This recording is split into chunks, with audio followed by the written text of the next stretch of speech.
this was gonna get weird. Original sin. That's what I'm trying to tell you. It's like a ghost leash. I'm just trying to wrap my head around what's going on. This is a goddamn nightmare. You gotta find the assholes who did this Hey there. and do this to them. You look like a badass. I never thought a 6-inch inseam would turn me on. We get it. You're the conflicted killer.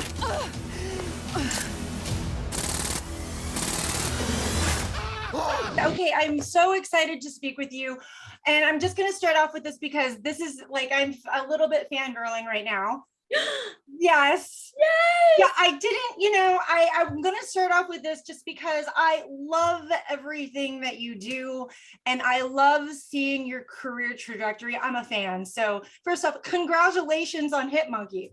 Oh, thank you so much. And I am dying to see you in that purple shirt. I feel like you're going to look so good in that. Oh, but let's talk about Hit Monkey. Okay, it's not for kids. I always just love to preface that in my interviews. Yeah. Wow. Like, I am so impressed. I love the fact that the animation reminds me of and I'm sure this was done with intent, reminds me of a lot of the cartoons that I grew up with growing up as well. What did you think about seeing the animation for the first time?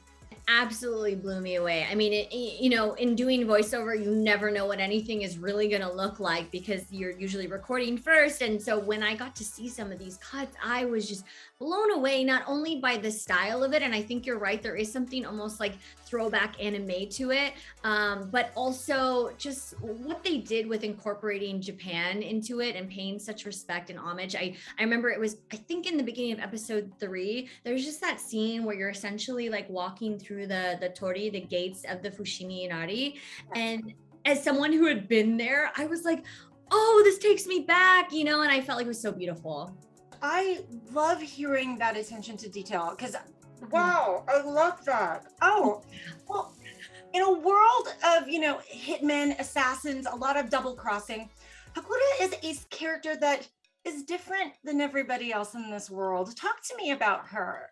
I loved playing her, and with all characters, I just love playing these women that are maybe underrepresented or kind of undervalued in whatever it is that they're doing or seeking. And that's certainly something with Detective Haruka. She's coming from a very small town in Hokkaido, and she's now moving to the big city, and she's joining this, the main police force in Tokyo, where she's in a field where she's predominantly, it's predominantly men. And you can see throughout the season her getting constantly undermined, undervalued, even laughed at. And I think what's interesting about her storyline is seeing her figure out what her purpose is, what her values are, and how she can really make a mark and use her voice. And I love bringing heart to those kind of roles. She kind of looks like you, Allie.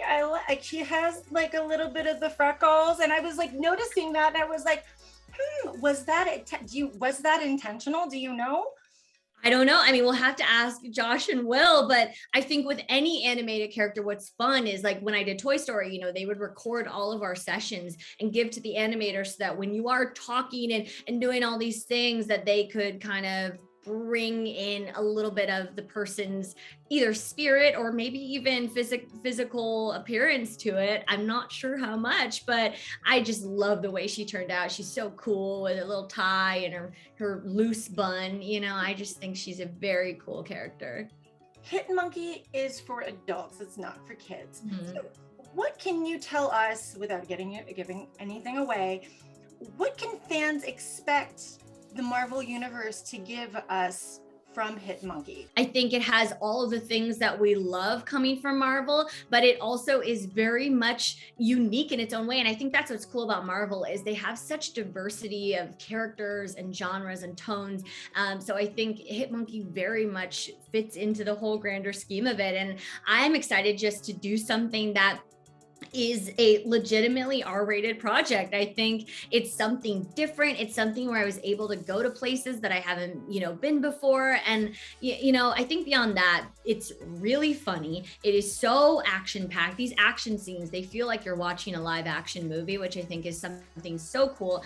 And then beyond that, it's also very emotional. I found myself getting teared up at parts because they do deal with themes that are very relevant of, the gray area between good and evil and revenge and what is considered revenge. Marvel's hit Monkey is playing on Hulu now. Your code? You're only going to kill killers. Do you really want to fight with one hand tied behind your back? I know you can use your feet too. That's not the point. He's here to protect us all. Time to get bloody. 2 dudes, 2 fates. I don't know about you, but I'd watch the out of that.